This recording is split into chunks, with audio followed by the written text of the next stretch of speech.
Kamu harus jujur, karena kejujuran menuntun kepada kebaikan dan kebaikan menuntun ke surga. Ini udah mulai kita langgar nih, petunjuk ini. Orang yang dermawan, dekat dengan Allah, dekat dengan surga, dan dekat dengan manusia. Tidak akan masuk surga orang-orang yang di dalam hatinya ada kesombongan meskipun sebesar biji zarah. Saya ingin saya sampaikan di sini ya, walaupun ini sistem, sebenarnya sistem pimpinan-pimpinan jahiliyah. Saya ingin sampaikan.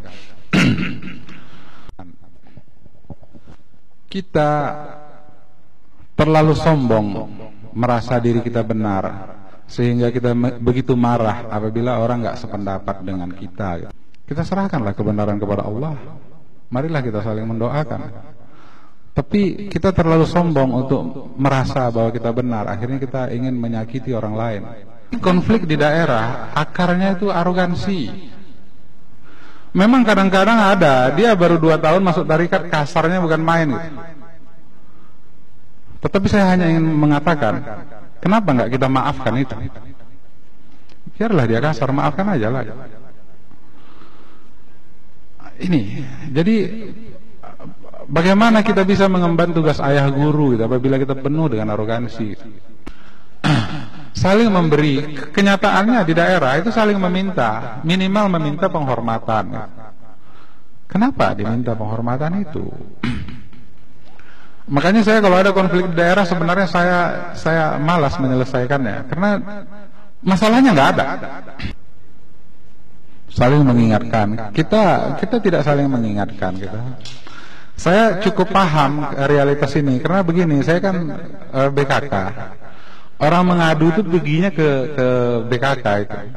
Dan saya lihat akarnya, orang-orang di daerah itu dan juga mungkin termasuk orang yang di BKK ini, mereka tidak saling mengingatkan. Mereka saling menggunjingkan. Faktanya begitu. Saya nggak mau mengeluarkan sistem yang menyubur, apalagi menyuburkan, yang memelihara kesombongan. Saya nggak mau mengeluarkan sistem itu. Bahkan saya kalau boleh memilih akan mengeluarkan sistem yang membunuh kesombongan. Tapi barangkali belum ada sistemnya. Tapi setidak-tidaknya saya nggak mau mengeluarkan sistem ini. Kenapa? Ngapain saya memelihara kesombongan manusia? Barangkali perlu kita keluarkan sistem dalam sebuah suluk. Khusus pimpinan jahiliyah kerjanya mesti nyuci WC. Marahlah semua pimpinan jahiliyah ini.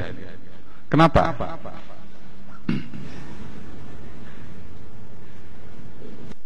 Apa yang salah di situ? Apa yang salah di situ? Bagaimana konsepnya meneruskan misi ayahanda guru ini, akhlak. Makanya ada orang bertanya sama saya, macam mana bang supaya surau itu subur? Menurut saya apabila semua orang yang di surau itu baik hati, surau itu akan subur. Baik hati sesuai dengan akhlak itu. Bagaimana konsepnya meneruskan misi ayahanda guru ini, akhlak. Makanya ada orang bertanya sama saya, macam mana bang supaya surau itu subur? Menurut saya apabila semua orang yang di surau itu baik hati, surau itu akan subur. Baik hati sesuai dengan akhlak itu. Saya tidak tahu entah untuk siapa kita bekerja. Kalau bekerja untuk Allah, untuk ayahanda guru, saya rasa tidak pernah ada persoalan apakah kita BKS atau tidak dan sebagainya.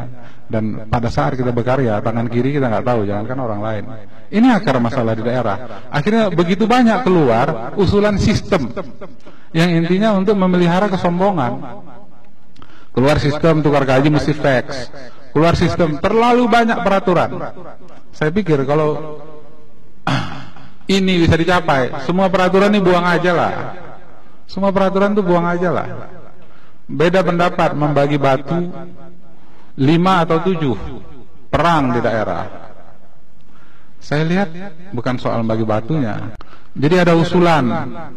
Ini semenjak dia nggak menjabat BKS lagi katanya kan, nggak mau lagi sekarang memimpin Tawaju, nggak mau lagi nurunkan tarikat. Cobalah dibuat sebuah SK agar dia tetap dan sebagainya. Saya kira masalahnya bukan SK. Masalahnya apakah orang ini bekerja karena Allah atau tidak. Jadi artinya apa? Berhubungan dengan surga dan neraka. Akhlak berhubungan dengan spiritual. Makanya ayah guru juga bilang, jaga akhlak kalian, jangan kalian bermusuhan satu sama lain. Itu mengganggu zikir kalian. Ini kan berhubungan. Renungkanlah semua konflik. Kita terlalu sombong merasa diri kita benar, sehingga kita begitu marah apabila orang nggak sependapat dengan kita gitu.